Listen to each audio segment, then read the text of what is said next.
नमस्कार तथा सुप्रभात। काया कैरनमा तपाईंलाई साथी भोजेन्द्र बस्नेतसँगै अर्जुन पोखरेलको स्वागत छ। काया कैरन उज्यालो रेडियो नेटवर्कसँगै उज्यालो अनलाइन र मोबाइल एप्लिकेशनबाट एकसाथ प्रसारण भइरहेको छ। आज 2078 साल असार 10 गते बिहीबार जेठ शुक्ल पक्षको पूर्णिमा तिथि सन् 2021 जुन 24 तारिक।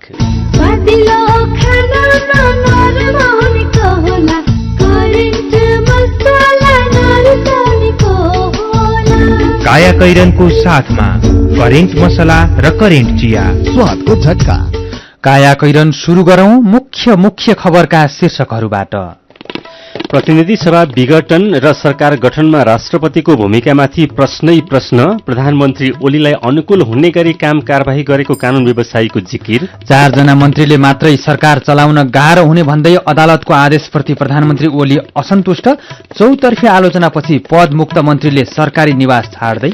रोकिएका परीक्षा तत्काल सञ्चालन गर्ने त्रिभुवन विश्वविद्यालयको तयारी। सेमेस्टरको सकेसम्म अनलाइन तथा वार्षिक पद्धतिको भौतिक उपस्थितिमै हुने। भौतिक उपस्थितिमै सञ्चालन गर्ने तयारीमा बसेका छौं र गर्दैछौं। विश्वमा कोरोना संक्रमण पुष्टि हुनेको संख्या 18 करोड़ नाग्यो। संक्रमित मध्ये झण्डै 92% निको। र युरोकप फुटबलको अन्तिम 16मा पुग्ने सबै टोलीको टुङ्गो। पोर्चुगलका रोनाल्डोद्वारा कीर्तिमान नै कीर्तिमान। भारतलाई हराउँदै विश्व टेस्ट च्याम्पियनशिपको उपाधि न्यूजील्याण्डले जित्यो। बाल श्रमको प्रयोग गर्नु अपराध हो।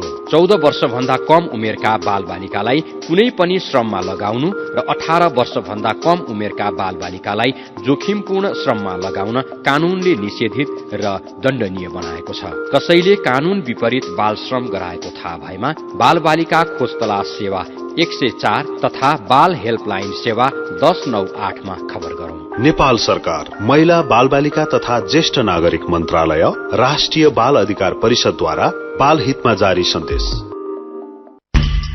थोरै बचत धेरै कायदा, बीमाका छन् फाइदा।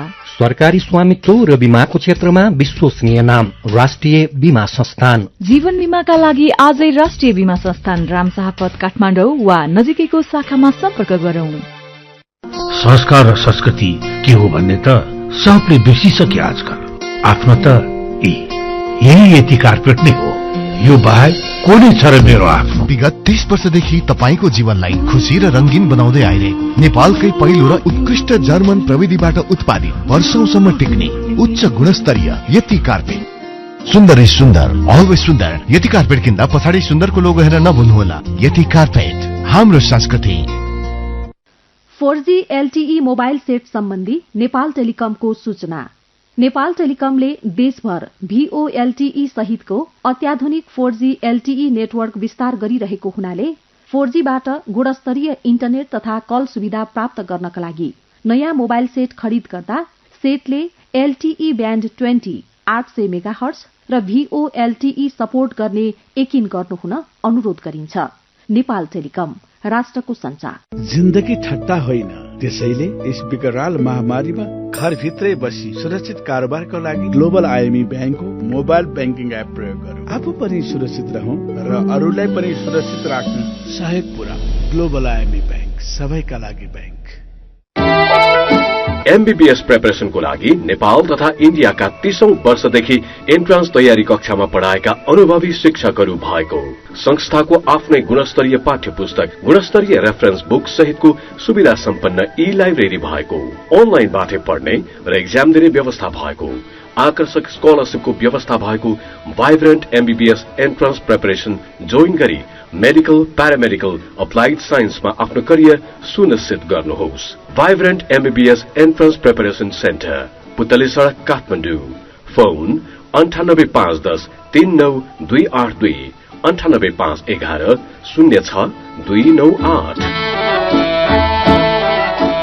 काया कैरनमा अब खबरको सिलसिला। सर्वोच्च अदालतमा बहसका क्रममा वैकल्पिक सरकार गठन प्रक्रियादेखि प्रतिनिधि सभा विघटनको निर्णयसम्ममा राष्ट्रपति विद्यादेवी भण्डारीले संविधान सम्मत भूमिका निर्वाह गर्न नसकेको भनेर चर्को आलोचना भएको छ। प्रतिनिधि सभा विघटनको मुद्दामा हिजो शुरू भएको सुनवाईका निवेदकका कानून व्यवसायीहरूले राष्ट्रपति विद्यादेवी भण्डारीको राष्ट्रपति विद्यादेवी भण्डारी संविधानको संरक्षक बन्न नसकेको तर्क गरे। राष्ट्रपति भण्डारीले प्रधानमन्त्री केपी शर्मा ओलीलाई अनुकूल हुने गरी कदम चालेको र वैकल्पिक सरकार गठनको सम्भावना रहँदा रहँदै त्यसलाई लत्याएको उनीहरूको भनाइ थियो। राजतन्त्रकालमा तत्कालीन राजाको काम कारबाहीमाथि समेत प्रश्न उठेको उल्लेख गर्दै उनीहरूले आफ्नो काम कारबाहीबारे अदालतमा प्रश्न उठ्न नपाउने भनेर राष्ट्रपति कार्यालयले लिखित जवाफ पठाएकोमा पनि प्रश्न उठाएका छन्। प्रधानमन्त्री ओली र तत्कालीन कांग्रेस संसदीय दलका नेता शेरबहादुर देउवाले प्रधानमन्त्री पदमा दावी गरिरहँदा राष्ट्रपति विद्यादेवी भण्डारीले दुवैको प्रस्ताव अस्वीकार गर्नुभएको थियो, जसमा राजनीतिक दल सम्बन्धी ऐन अनुसार हुने कार्यवाहीलाई आधार बनाइएको थियो। सर्वोच्चमा बहस गर्दै हिजो वरिष्ठ अधिवक्ता शम्भु थापाले दलभित्रको विषयमा राष्ट्रपतिले अनावश्यक हस्तक्षेप गरेको आरोप लगाउनुभयो। फलानु दल यस्तो, ढिस्कानु दल यस्तो भन्ने तपाईँ को? उहाँले बहसका क्रममा भन्नुभयो, तपाईँ संसदीय दलभित्र कुन बाटोबाट पस्न मिल्छ? तपाईँले दलभित्रको अवस्था चिरफार गर्ने कि प्रधानमन्त्री नियुक्त गर्ने? वरिष्ठ अधिवक्ता थापाले संविधानको धारा 59 मा उल्लेखित व्यवस्था राष्ट्रपतिको निर्णयबाट हनन भएको तर्क गर्नुभयो। यस्तै वरिष्ठ अधिवक्ता बद्रीबहादुर कार्कीले प्रधानमन्त्रीले राजीनामा दिए सरह भयो भन्ने अनुमान गर्दै अघि बढेको प्रक्रिया असंवैधानिक भएको भन्दै उहाँले हाई जम्प गरेर धारा 76 को उपधारा 3 बाट 7 मा पुग्न नमिल्ने तर्क गर्नुभयो। यस्तै जो कोही सांसदले बहुमत सांसदको समर्थन लिएर प्रधानमन्त्रीमा दावी गरेपछि प्रतिनिधि सभामा त्यसको परीक्षण हुने ठानेर प्रधानमन्त्रीमा नियुक्त गर्नुपर्नेमा प्रतिनिधि सभा विघटनको लागि अनुकूल हुने निर्णय गरेको भन्दै अधिवक्ता गोविन्द बन्दीले प्रश्न उठाउनुभयो। 136 जना सांसद भए पुग्ने अवस्थामा 149 जनाको हस्ताक्षर भएकोले राष्ट्रपतिले त्यसलाई अस्वीकृत गर्न नमिल्ने उहाँको तर्क थियो। उहाँले भन्नुभयो, यस्तो अवस्थामा पनि प्रधानमन्त्री नियुक्त नगर्नु कसरी संवैधानिक हुन्छ? राष्ट्रपतिको भूमिकामा प्रश्नै प्रश्न, कान्तिपुर दैनिकमा खबर छ। यसैबीच सर्वोच्च अदालतले जेठ 21 र 27 गतेको मन्त्री परिषद विस्तारलाई बदर गरिदिएपछि प्रधानमन्त्री केपी शर्मा ओलीको स्वेच्छाचारी यात्रामा अंकुश मात्र लागेको छैन, उहाँका लागि दैनिक प्रशासनिक कार्य सञ्चालनमा समेत अप्ठ्यारो स्थिति आइपरेको छ। बालुवाटारमा मंगलबार निवर्तमान मन्त्रीहरूको बैठक राखेर अदालतको आदेशप्रति असन्तुष्टि जनाउँदै ओलीले भन्नुभएको छ कि 4 जना मन्त्री लिएर सरकार सञ्चालन गर्न सकिन्छ? प्रधानमन्त्री आफैले गर्नुभएको यो प्रश्नले उहाँलाई अब परेको अप्ठ्यारो कति छ भन्ने प्रश्न हुन्छ। प्रधानमन्त्री कार्यालय सहित 22 वटा मन्त्रालय छन्, तीमध्ये 4 वटामा मात्र मन्त्री छन्। राजनीतिक नेतृत्व विहीन भएका 18 मन्त्रालयको जिम्मेवारी समेत प्रधानमन्त्री ओलीको काँधमा आइपरेको छ। अहिले बाढी पहिरोको विपदका बेला धेरै समन्वय गर्ने मन्त्रालय गृह हो, कोरोना महामारी सम्बन्धी काम गर्ने मुख्य मन्त्रालय स्वास्थ्य हो। यी मन्त्रालय मन्त्री विहीन बन्दा तत्कालै समस्या देखिन सक्छ। ओलीले मंगलबार र हिजो आफू निकट नेताहरूलाई विपद र कोरोना महामारी नियन्त्रणका काममा अप्ठ्यारो पर्न सक्ने किटान्ने गरेर अदालतप्रति असन्तुष्टि व्यक्त गर्नुभएको छ। अदालतले नै सबै नागरिकले खोप लगाऊ भन्छ अनि त्यही काम गर्ने निकायमा चाहिँ मन्त्री राख्न पाइँदैन भन्छ। यस्तो अवस्थामा कसरी काम गर्न सकिन्छ? प्रधानमन्त्री ओलीले नेताहरूसँगको ब्रिफिङमा भन्नुभएको छ। यसैबीच चौतर्फी आलोचना र विवादपछि सर्वोच्च अदालतको अन्तरिम आदेशले पदमुक्त भएका धेरैजसो मन्त्रीहरूले सरकारी निवास छाड्ने तर्खर शुरू गरेका छन्। अस्ति अदालतको आदेशपछि पदमुक्त 20 मन्त्रीलाई बालुवाटारमै बोलाएर प्रधानमन्त्री केपी शर्मा ओलीले तत्काल मन्त्री निवास छाड्न नपर्ने आश्वासन दिनुभएको थियो। तर हिजो बिहानैदेखि यो विषयलाई नैतिकताको प्रश्न बनाएर सामाजिक सञ्जालमा आलोचना भएपछि मन्त्रीहरूले निवास छाड्ने तयारी थालेका हुन्। केही मन्त्रीले भने सरकारी निवास छाडिसकेका छन्। 21 र 27 जेठमा नियुक्त मन्त्रीमध्ये 15 मन्त्री सरकारी निवासमा बस्दै आएका थिए। भूमि व्यवस्था, सहकारी तथा गरिबी निवारण मन्त्री लक्ष्मणलाल कर्णले चाँडै नै मन्त्री निवास छाड्ने बताउनु भयो। त्यस्तै गरी संघीय पर्यटन तथा नागरिक उड्डयन मन्त्री उमाशंकर अगरियाले पनि शुक्रबारसम्ममा मन्त्री निवास छाड्ने बताउनु भएको छ। काठमाडौँमा डेरामा बस्दै आएका मन्त्रीहरूले तत्काल डेराको व्यवस्था गरेर मात्र मन्त्री क्वार्टर छाड्ने बताएका छन्। स्वास्थ्य मन्त्रालयको नेतृत्व लिने मन्त्रीहरू छोटो छोटो समयमा फेरिँदा नेपालले अपेक्षाकृत रूपमा खोप भित्र्याउन सकेको छैन। सुरुमा अनुदानका खोपको भर परेर बसेको सरकारले अहिले खोप खरिद गर्न खोज्दा समेत खोप उत्पादक कम्पनी र दाताले पत्याएका छैनन्। पछिल्लो समय उनीहरूले सरकारी निकायले लेखेका पत्रको जवाफ समेत दिन छाडेका छन्। कोरोना महामारी शुरू भए यता 3 जना स्वास्थ्य मन्त्री फेरिसकेका छन्। बारम्बार मन्त्री परिवर्तन हुँदा दाता र खोप उत्पादन गर्ने कम्पनीले पत्याउन छाडेको स्वास्थ्य मन्त्रालयका अधिकारीहरूले बताएका छन्। यसैबीच नेपालले अबको 2 हप्ताभित्र कोभिशिल्ड खोप उपलब्ध गराइदिन भारत सरकार मार्फत तथा प्रत्यक्ष रूपमा पनि खोप उत्पादक सेरम इन्स्टिच्युटसँग आग्रह गरेको छ। झण्डै 12 हप्ता अघि पहिलो डोज लगाएका 13 लाख नेपाली नागरिकको अवस्थालाई मानवीय रूपमा ध्यान दिन भन्दै नेपालले भारतसँग निरन्तर लबिङ गरिरहेको छ। पछिल्लो पटक भारतीय उद्योग वाणिज्य मन्त्री पीयूष गोयल मार्फत नेपालले भारत सरकारसँग खोपबारे छलफल गरेको हो। मनाङको चामेमा थुनिएको मर्स्याङदी नदी अझै खुलेको छैन। पुलमा रुख तथा ढुङ्गा अड्किँदा हिजो दिउँसोदेखि थुनिएको नदी अझै खुलाउन नसकेको जिल्ला प्रहरी कार्यालय मनाङका प्रहरी नायब उपरीक्षक सुभाष खड्काले जानकारी दिनुभयो। अहिले पुलमाथिबाट नदी बगिरहेको छ भने आसपासका झण्डै 10 मिटर सडक कटान भइसकेको छ। पुलमा नदी थुनिँदा पुलसहित लोकप्रिय मावि वडा नम्बर 5 को भक्तपुर गाउँ र वडा नम्बर 4 को चामे बजार जोखिममा परेको प्रमुख जिल्ला अधिकारी विष्णु लामिछानेले जानकारी दिनुभयो। डोजर लगाएर नदीको अवरोध हटाउने प्रयास भए पनि पानीको बहाव बढी भएकोले सम्भव नभएको डीएसपी खड्काले बताउनुभयो। लेकाली क्षेत्रमा पानी परेकोले मर्स्याङदी नदी तथा चामे बजारमा रहेको ठाडो खोलामा पनि पानीको बहाव बढिरहेको र यसले चामे बजार सहित तल्लो क्षेत्रमा जोखिम बढेको उहाँले बताउनुभयो। तपाई काया कैरन सुन्दै हुनुहुन्छ। काया कैरनमा कुराकानीसँगै खबरको सिलसिला बाँकी नै छ, सुन्दै गर्नुहोला। कोरोनाको महामारी फैलिएको बेला घरमै बसी प्रयोग गरौँ डिजिटल ब्याङ्किङ सेवा। स्वस्थ रही आफू बचाउ अरूलाई नि बचाउ। डिजिटल ब्याङ्किङ सजिलो छ, नेपाल ब्याङ्क नै रोजौँ, नेपाल ब्याङ्क नै रोजौँ। हजुर, कोरोना महामारीबाट आफू पनि बचौं अरूलाई पनि बचाऊ। नेपाल बैंक लिमिटेड, नेपालको पहिलो बैंक। दूध तथा दुग्ध पदार्थ नियमित सेवन गरौं, रोग प्रतिरोधात्मक क्षमताको वृद्धि गरौं। राष्ट्रिय दुग्ध विकास बोर्ड, हरिहर भवन, ललितपुर। सुरक्षित र समृद्ध होस् जिन्दगीको सेरोफेरो। भोलिको लागि सोच्नु पर्ने कर्तव्य हो तिम्रो मेरो। दुःख हुन भोलिलाई बिमा गरौँ है, नेशनल लाइफ इन्सुरेन्समा बिमा गरौँ है। विगत 33 वर्षदेखि सञ्चालनरत नेपालकै पहिलो अग्रणी जीवन बीमा कम्पनी, नेपाल सरकारको पूर्ण स्वामित्व रहेको राष्ट्रिय वाणिज्य बैंक प्रवर्धक रहेको national life insurance company, Lazimpat, Kathmandu. नमस्कार मेयर साहब। नमस्कार म्याडम, नमस्कार। मेयर साहब, नगरपालिकामा विकास निर्माणका योजना त गजबै ल्याउनु भयो, तर के म्याडम, तपाईलाई चित्त बुझेन कि? विकास निर्माणको काम त राम्रै भइरहेको छ, तर नगरभित्र बाल श्रम प्रयोग गरेको गुनासो पनि सुनिन्छ नि। के कसरी अनुगमन गर्दै हुनुहुन्छ?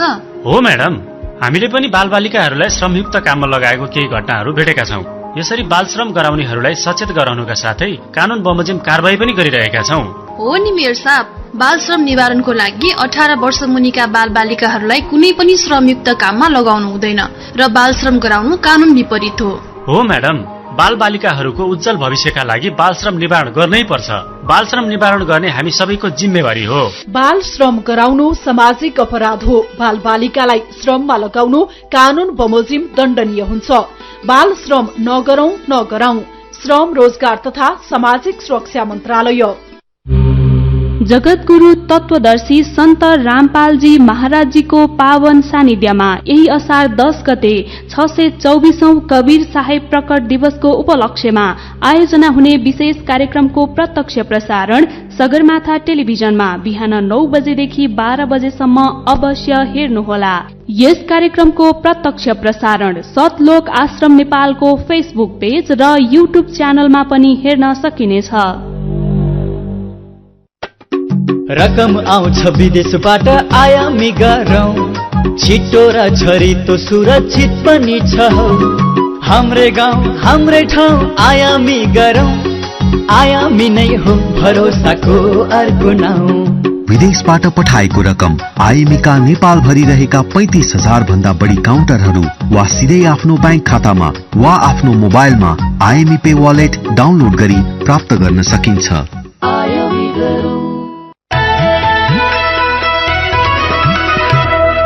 उज्यालो रेडियो नेटवर्कसँगै उज्यालो अनलाइन र मोबाइल एप्लिकेशनमा प्रसारण भइरहेको काया कैरनमा तपाईंलाई फेरि स्वागत छ।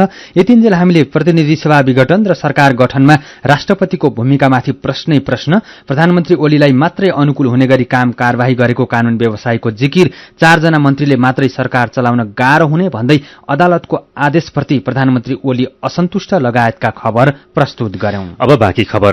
त्रिभुवन विश्वविद्यालयको स्नातक र स्नातकोत्तर तहको परीक्षा सञ्चालन हुन सकेको छैन। कोरोनाका कारण परीक्षा स्थगित भएपछि अहिले स्नातक तहको पहिलो वर्षमा 2 ब्याचका विद्यार्थीहरू सँगै पढिरहेका छन्। 12 कक्षा पास भएर गएकाहरू पनि स्नातक तहको पहिलो वर्षमा नै अध्ययनरत छन्। यस्तै स्नातकोत्तर तह दोस्रो वर्षको परीक्षाका लागि फारम भर्न समय तोकिए पनि कोरोनाका कारण धेरै विद्यार्थीले फारम नै भर्न पाएका छैनन्। यसरी अलपत्र परेको स्नातक र स्नातकोत्तर तहको परीक्षा सञ्चालनका लागि तयारी के छ भनेर साथी जानुका दुवाडीले त्रिभुवन विश्वविद्यालय परीक्षा नियन्त्रक पुष्पराज जोशीलाई सोध्नु भएको छ। वैशाख 16 गते लकडाउन भयो, त्यही भएर वैशाख 16 पछि हामीले स्थगित गरेर अब हामी के गर्छौँ भने पर्सिबाट यसलाई चाहिँ छुटेकाहरूले चाहिँ अनलाइनबाट भर्न पाउने बनाउँदैछौँ। परीक्षा चाहिँ कहिलेतिर हुने गरी तालिका सार्वजनिक गर्न लाग्यो? ब्याचलर स्नातक त दोस्रो वर्षका 4 पेपर छुटेका छन्, त्यो साउन 5 गतेबाट बनाउँदैछौँ। प्रथम वर्षको चाहिँ 10 गतेबाट सुरु गर्दैछौँ हामी बनाउँदैछौँ र अब कहिले सकिन्छ साउनभरिमा सक्ने गरी 10 हुन्छ कि 11 हुन्छ त्यो तालिका बनाएर अब भोलि बोर्डबाट पास गराएर प्रकाशित गरिदिन्छौँ। अहिले पनि अब यो कोरोनाको जोखिम त कायम नै छ, यो परीक्षा सञ्चालन चाहिँ कसरी हुन्छ? सेमेस्टरमा थोरै विद्यार्थी हुने ठाउँमा अरू विकल्प पनि हुन सक्लान् उहाँहरूको चाहिँ, किनभने इन्टरनल इक्जाम पनि लिया छ, अरू इभ्यालुएसनको क्राइटेरिया होला। तर हाम्रो चाहिँ के छ भने वार्षिक परीक्षा भए 2.5 लाख परीक्षार्थी छन् हाम्रो फर्स्ट इयरमा। 2.5 लाखलाई चाहिँ अब हामीले अनलाइनबाट सम्भव भयो, किनभने फर्म खोल्नलाई हामीले जेठ 9 गतेदेखि कन्टिन्यू अनलाइनबाट गरेको। अझै पनि 15,000 परीक्षार्थीको फर्म चाहिँ भर्न सक्ने अवस्था भएको छैन। उनीहरूले क्याम्पसमा आएर बुझाइरहेछन् अनलाइन नभएर नसकेर। त्यही भएर हामीले चाहिँ के गर्छौँ भने विद्यार्थीलाई पाइक पर्ने केन्द्रबाट परीक्षा दिन पाउने एक शिफ्टमा चाहिँ थोरै विद्यार्थी राखेर, पहिला चाहिँ जस्तो 500 थियो भने अहिले 250 मात्रै राखेर नेपाल सरकारले तोकेको जुन स्वास्थ्य प्रोटोकल छ त्यो अनुसार चाहिँ हामी भौतिक उपस्थितिमै सञ्चालन गर्ने तयारीमा बसेका छौँ र गर्दैछौँ। भनेको काठमाडौँको कुनै एउटा कलेजमा अध्ययनरत विद्यार्थी अब यो कोरोनाको कारणले गर्दा आफ्नै गाउँठाउँमा गएको छ भने उसले त्यही गाउँठाउँमै रहेको नजिकको केन्द्रबाट पनि दिन पाइन्छ। क्याम्पस हामी पहिले लिस्ट बनाइदिन्छौँ, जिल्लामा एउटा केन्द्र बनाउँछौँ हामी, त्यो मध्ये उसले छान्छ र त्यही अनुसार चाहिँ हामी उसको चाहिँ प्रश्नपत्र पुर्याउनेदेखि लिएर परीक्षा लिने व्यवस्थापन गर्छौँ। यसरी गर्दाखेरि अलिकति झन्झटिलो हुँदैन, अलिकति अप्ठ्यारो हुँदैन? अप्ठ्यारो त हुन्छ। यो चौथो वर्षमा गरेका थियौँ, त्यहाँ रिजल्ट गर्दाखेरि अलिक गाह्रो भयो, किन पहिला विद्यार्थीले एउटा छान्यो, भोलि पछि चाहिँ लकडाउन अलिक खुकुलो भयो, फेरि आफ्नै क्याम्पसमा आयो, दुईतिर चाहिँ अनुपस्थित देखिएका यस्ता समस्या त आए। तैपनि हामीले क्वेसन चाहिँ भनौँ एक्स्ट्रा पठाउनु पर्ने ती त समस्या छन्। तर अहिलेको अवस्थामा यो बाहेक अरू विकल्प छैन हामीसँग गर्ने। के विद्यार्थी अब गाउँमा बसिरहेको छ भने काठमाडौँ आइजा भन्नु पनि सम्भव भएन। हप्ता 10 दिन उसले चाहिँ अब कोठा भाडामा कोठामै बस्न नपाउने अवस्था होला। त्यही भएर जहाँ बसिरहेको छ त्यो नजिकबाट परीक्षा दिन्छ। विश्वविद्यालयका अरू परीक्षाको हकमा चाहिँ के हुन्छ? अरू परीक्षा सम्बन्धित दिन कार्यालयहरूलाई सेमेस्टरका परीक्षाहरू थोरै विद्यार्थी छन् भने अनलाइनबाट परीक्षणको रूपमा भए पनि अनलाइनबाट परीक्षा सञ्चालन गरौँ। त्यसलाई चाहिँ अब बिस्तारै चाहिँ हामीले सबै क्षेत्रमा लानुपर्छ भन्ने उहाँहरूलाई स्वीकृति दिइसकेका छ। सायद आउँदो हप्ता सबैले चाहिँ आफ्ना परीक्षाका मोडेल र अनि रुटिनहरू प्रकाशित गर्नुहुन्छ उहाँहरूले पनि। भोलि पर्सि चाहिँ भोलि हाम्रो निस्किन्छ, त्यसपछि क्रमशः दिन कार्यालयका आउँछन्। उहाँ हुनुहुन्थ्यो त्रिभुवन विश्वविद्यालयका परीक्षा नियन्त्रक पुष्पराज जोशी। काया कैरनमा फेरि पनि खबरकै सिलसिला। अख्तियार दुरूपयोग अनुसन्धान आयोगले कर फर्स्यौट आयोगमा रहँदा अनियमितता गरेको आरोपमा 3 जना विरूद्ध 1 अर्ब 33 लाख रुपियाँ बिगो र त्यसको दोब्बर बराबर जरिवानाको माग दावी गर्दै विशेष अदालतमा भ्रष्टाचारको मुद्दा दायर गरेको छ। अख्तियारले आयोगका तत्कालीन अध्यक्ष लुम्बध्वज महत, सदस्यहरू उमेश प्रसाद ढकाल र चुडामणि शर्मा ढकाल विरूद्ध मुद्दा दायर गरेको हो। आन्तरिक राजस्व विभागका तत्कालीन महानिर्देशक शर्मा आयोगमा सदस्य सचिवको हैसियतमा कार्यरत थिए। 2071 सालमा तत्कालीन अर्थमन्त्री डाक्टर रामशरण महतले गठन गरेको कर फर्स्यौट आयोगले बक्यौता नउठेको करका रूपमा रहेको 30 अर्ब 52 करोड़ रुपियाँ फर्स्यौट गरी 9 अर्ब 54 करोड़ रुपियाँ मात्रै असुल गर्ने निर्णय भएको थियो। यो कर फर्स्यौट आयोगका पदाधिकारी विरूद्धको दोस्रो मुद्दा हो। सत्ता र मुद्दा दुवै गुमाएपछि जनता समाजवादी पार्टी जसपाका अध्यक्ष महन्त ठाकुर पक्षलाई मधेसमा आफ्नो राजनीतिक साख जोगाउन सकस परेको छ। नागरिकता सम्बन्धी अध्यादेश र आफ्ना नेता कार्यकर्ताहरूको मुद्दा फिर्तालाई देखाएर ठाकुर पक्ष प्रधानमन्त्री केपी शर्मा ओली नेतृत्वको सरकारमा सहभागी भएको थियो। प्रतिनिधि सभा विघटनपछि काम चलाउ हैसियतमा पुगेका प्रधानमन्त्री ओलीले जेठ 21 र 27 गते ठाकुर पक्षबाट उपप्रधानमन्त्री सहित 11 जनालाई मन्त्री बनाउनु भएको थियो। सर्वोच्च अदालतको मंगलबारको अन्तरिम आदेशबाट सबै मन्त्री बाहिरिएपछि पार्टी र मधेस राजनीतिमा ठाकुर पक्ष रक्षात्मक भएको छ। तपाई अहिले सुन्दै हुनुहुन्छ काया कैरन। हामीसँग मेरो पनि भन्नु छ र कार्टुनसँगै खबरको सिलसिला बाँकी नै छ, सुन्दै गर्नुहोला। पीपीआर रोगबारे सूचना। पीपीआर रोग भेडा बाख्रामा लाग्ने संक्रामक रोग हो। यो रोगले अत्याधिक भेडा बाख्राको मृत्यु हुन जान्छ। यो रोग लागेमा भेडा बाख्राहरूमा यस्ता लक्षणहरू देखा पर्दछन्: ज्वरो आउने, खोकी लाग्ने, नाकबाट सिगान बग्ने, आँखामा चिप्रा टाँसिने, पखाला लाग्ने। पीपीआर रोगबाट भेडा बाख्रालाई बचाउन कृषकहरूलाई निम्न उपायहरू अवलम्बन गर्न अनुरोध गरिन्छ। आफूले पालेका भेडा बाख्रासँग खरिद भएका वा बाहिरबाट ल्याइएका भेडा बाख्रालाई कम्तीमा 10 दिनसम्म बथानमा नमिसाई अलग्गै राखौं। भेडा बाख्रालाई पीपीआर रोग विरुद्धको खोप लगाऊ। भेडा बाख्रामा पीपीआर रोगको लक्षण देखिएमा नजिकको स्थानीय तहको पशु सेवा शाखा वा जिल्ला स्थित भेटेरिनरी अस्पताल तथा पशु सेवा विज्ञ केन्द्रमा सम्पर्क राखौं। नेपाल सरकार कृषि तथा पशुपन्छी विकास मन्त्रालय, पशु सेवा विभाग, हरिहर भवन, ललितपुर। मिठो मिठो खानाले कसको मन नछोला, स्वादिलो खानामा नरम हुनेको होला, करेन्ट मसला नभरेको, करेन्ट मसला नरुसानेको होला। Hygienic, tasty and fresh Trimurti industries private limited Rupandehi बुटवलद्वारा उत्पादित करेन्ट चिकन मसला, सब्जी मसला, चाउमिन मसला, मोमो मसला, चाट मसला, गरम मसला र अन्य विभिन्न मसलाहरू। करेन्ट मसला, स्वादको झट्का।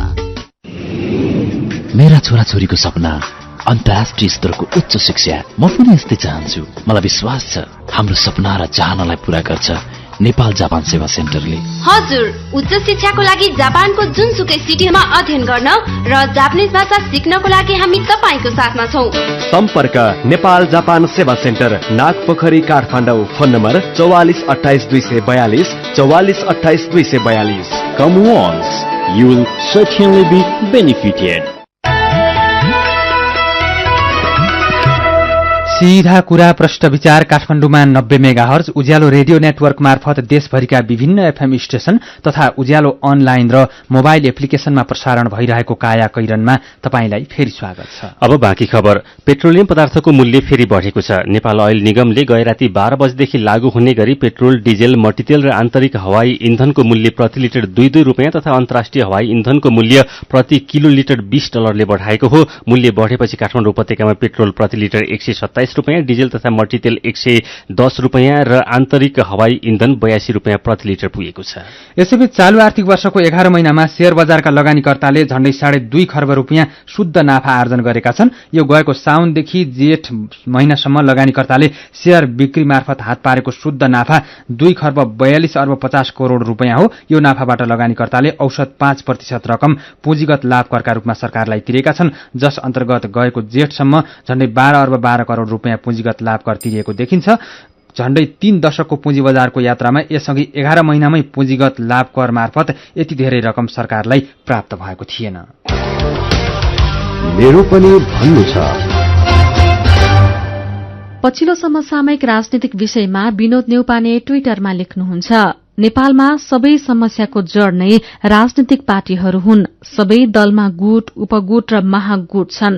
अब समस्याको समाधान खोजौं। सबै राजनीतिक खिचातानी, अहमता र लुछाचुलीको समाधान न्यायालयले गर्दैन। सबै विषयलाई अदालतमा लगेर शासकीय व्यवस्थालाई काम नलाग्ने बनाउने काम पार्टीहरूले नै गरिरहेका छन्। अघिल्लो वर्ष केही निर्देशिका अनुसार नै पठन पाठन गराउन शिक्षा मन्त्रालयले विद्यालयहरूलाई आग्रह गरेको खबरमा सुशीला सिलवालले लेख्नु भएको छ। सरकारको यो निर्देशिका त ठिकै होला, तर बालबालिका अनलाइन कक्षा पढ्न बसेदेखि 8-9 पटकसम्म बिजुली जाने र आउने गर्छ। अनि कसरी प्रभावकारी पढ़ाई हुन्छ? प्रभावकारी वैकल्पिक सिकाइको व्यवस्था गरियोस्। मेलम्ची खानेपानी आयोजनामा 1 अर्ब रुपियाँको क्षति भएको खबरमा माधव नाम गरेका साथीले लेख्नु भएको छ। वर्षौंको संघर्ष र अनेकौं चलखेललाई छिचोल्दै बल्ल बल्ल सम्पन्न भएको थियो योजना, फेरि उस्तै भयो। अब फेरि उही चलखेल र ढिलासुस्ती त हुने होला नि। अनि आचार्य सजल नाम भएका साथीले लेख्नु भएको छ, विकासको नाममा वर्षैभरि मापदण्ड विपरीत डोजर चलाउने, वातावरणीय पक्षको पुरै नजर अन्दाज गर्ने, दिगो विकासको अवधारणालाई महत्वहीन ठाने प्रवृत्तिका कारण प्राकृतिक विपदका घटना बढ्दै गएको छ।